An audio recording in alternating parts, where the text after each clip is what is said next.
Hey guys, it's Steve here from stevepigottmusic.com, and today we're going to be talking about some blues rhythm guitar options beyond the basic kind of blues stuff that you might know.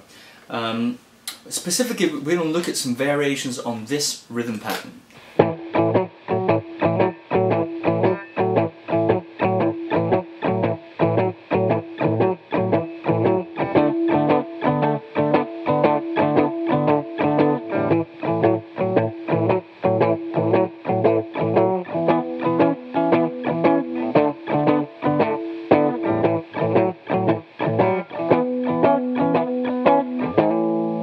So that's a rhythm pattern that you might have come across. If you're not sure how to play that, I have a video, a really old video, but it's vaguely audible and watchable. So you can click the link here and check it out. And I'll also include the tab of that in the post for this video. And what you want is good rhythm, consistency of good rhythm in the right hand. Notice my hand is consistent. Up and down, up and down, and a lightness in the left hand for this particular way of playing it. And I'm achieving that lightness rather than this heaviness. I have a lightness to it because after each strike, I'm slightly lifting my fingers from the strings, which cuts off the note. So like that. So I'm not muting with this hand. I want this hand to be free and strumming. Real relaxed, like I'm flicking water off my pinky or something, you know, really relaxed strumming. The muting is coming from this side. I'm using the underside of these fingers to mute these other strings to make sure I don't get some ringing, you know, which would sound bad. So I'm only getting these top two strings, the 5th fret and the 7th fret.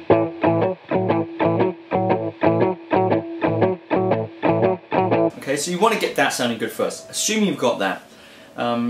Here's some cool options. Okay, what I'm doing here is I've got my bar chord down, barring with my first finger on the 5th fret of all the strings. My ring finger is on the 7th fret of the A string, and my middle finger is on the 6th fret of the G string, like this. And I'm putting my pinky on the 7th fret of the G string in front of my middle finger, on and off, to create that same sort of dum-da-dum-da-dum-da-dum feeling. Alright? I'm particularly strongly emphasizing the finger notes. This first finger note at the top here, and my ring and middle finger notes. The bar, I'm letting actually the bar be quite loose, so a lot of the times it's muting the E, B and D strings. Other times I might just squeeze that bar down a little bit just to get the high notes ringing out. You'll hear sometimes the high notes will sort of peak out, other times they won't. So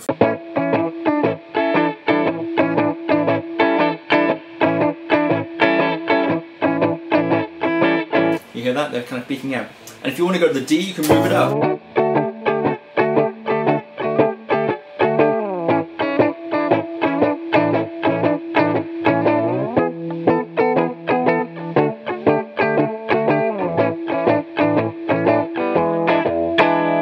One option.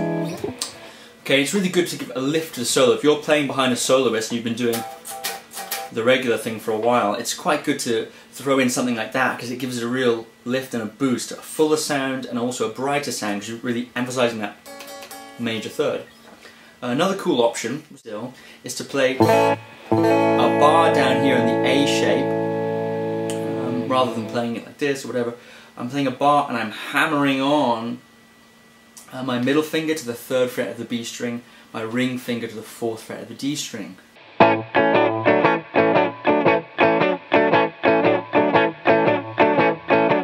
it up for the D.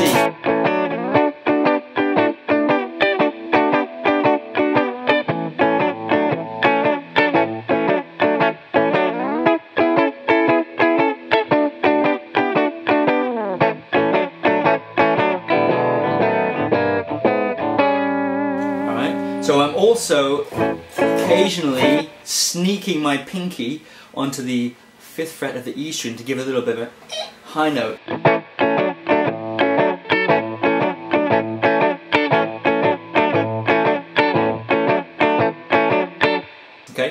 that's the second option.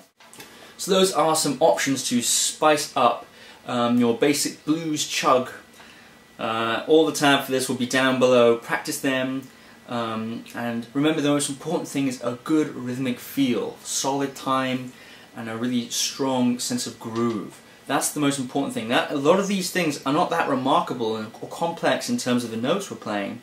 The thing that's going to make it sound really good when you're playing with other people is that great shuffle feeling that you get from your, having good consistent right hand time. So I hope you enjoyed them. Check out the link below and you can get all the tab for it. See you next time.